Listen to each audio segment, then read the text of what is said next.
Happy to welcome back to the show Dr. Annelle Sheline, research fellow at the Middle East or in the Middle East program at the Quincy Institute, former foreign affairs officer at the U.S. Department of State's Bureau on Democracy, Human Rights, and Labor's Office of Near Eastern Affairs.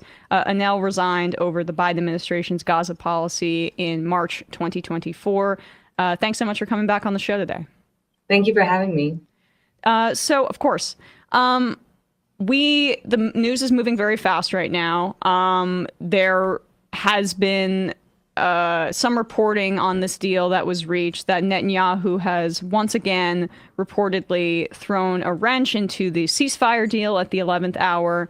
He delayed a cabinet vote on this ceasefire deal. And then this morning I saw that Netanyahu or his office put out a statement denying that Israeli forces would withdraw troops from the Philadelphia corridor, which was a part of the agreement. So he's contradicting what the agreement says and then blaming it on Hamas.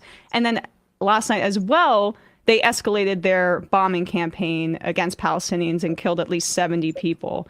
So sure looks like he's trying to sabotage this ceasefire deal, but what's your assessment of what we've seen over the past 48 hours?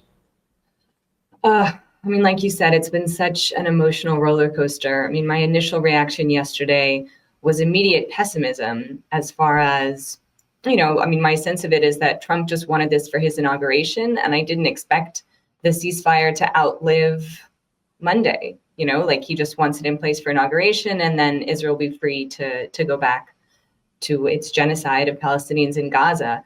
I got some pushback yesterday, people saying, look, Trump does have interests in this not being a problem that he has to deal with. And, I hope that is true. But I think that clearly whatever Trump has promised Netanyahu, and that Netanyahu has also promised Smotrich and Ben-Gvir, as well as Israeli society, much of whom remains fully committed to the genocide of Palestinians in Gaza, unfortunately. The notion that, they'll go right back to fighting, that perhaps the promising American support for annexation of the West Bank, I think that is something to keep in mind in general, that from the perspective of the Israeli far right, the West Bank is a much bigger prize than Gaza. Although I think from their perspective, they would like to maintain the assault on Gaza and annex the West Bank.